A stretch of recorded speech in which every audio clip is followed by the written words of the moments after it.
అందరికీ నమస్కారము. ప్రతి ఒక్కరూ వారి వారి ఆరోగ్యాన్ని కాపాడుకోండి. ఈరోజు ఒక విషయం గురించి మాట్లాడుకుందాము. భావవాదము, భౌతికవాదము. దేవాలయాలు, విద్యాలయాలు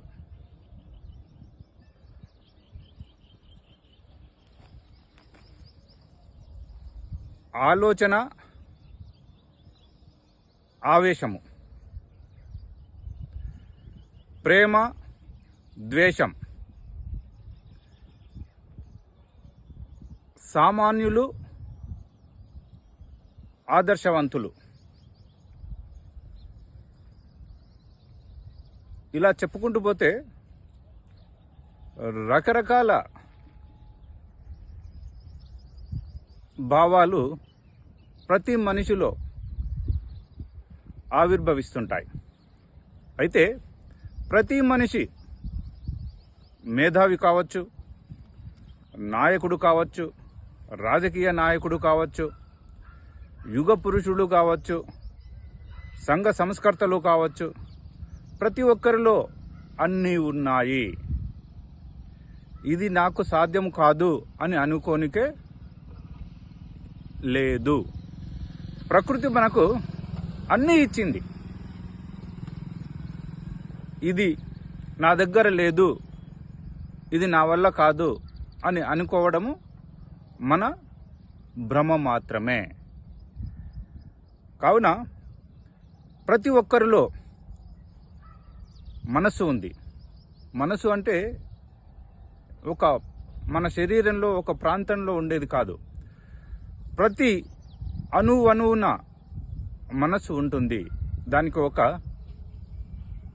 నిర్దిష్ట స్థానం అంటూ లేదు. ఎందుకు లేదంటే అది అంతే, ప్రకృతి నియమం, ప్రకృతి సిద్ధాంతం. కావున ప్రకృతిలో ఎన్నో రకాల జీవులు ఉన్నాయి. అన్ని జీవుల గుణాలు, లక్షణాలు, స్వభావాలు మనలో ఉంటాయి. కావున ప్రతి మనిషి దేవునిగా ఎదగొచ్చు, రాక్షసునిగా ఎదగొచ్చు, క్రింది స్థాయి జంతువుగా ఎదగొచ్చు. కావున ప్రతి ఒక్కరూ వివేకం, విచక్షణ, సంయమనం పాటిస్తే, సాహసం, ప్రయత్నం, పట్టుదల ఉంటే,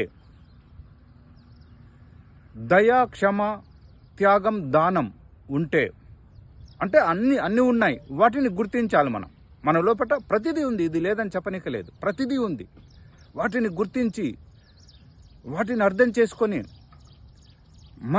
మన మానవ ధర్మం ఏంటో తెలుసుకొని, దాని ప్రకారము ఎవరు వెళ్ళినా అందరూ పూజింపదగిన వారుగా ఇతరుల చేత గుర్తింపబడతారు. కావున ప్రతి ఒక్కరూ మానవత్వం, మానవ విలువలు, మానవ సంబంధాల వైపు ప్రయాణం చేయాలి అంటే తప్పనిసరిగా ఈ విశ్వంలో, ఈ భూమి మీద ఉన్న ప్రతి జీవి మన కుటుంబ సభ్యులే అని అనుకొని ఎవరైతే ముందుకెళ్తారో వాళ్ళు తప్పనిసరిగా శాంతి వైపు ప్రయాణం చేయగలరు. వారికే తృప్తి దొరుకుతుంది, సంతృప్తి దొరుకుతుంది, ముక్తి దొరుకుతుంది, విముక్తి దొరుకుతుంది, ఆనందము దొరుకుతుంది. కావున అందరూ ఆలోచించండి. ప్రతి ఒక్కరికి తృప్తి దొరకాలని కోరుకుంటూ ముగిస్తున్నాను. ధన్యవాదాలు.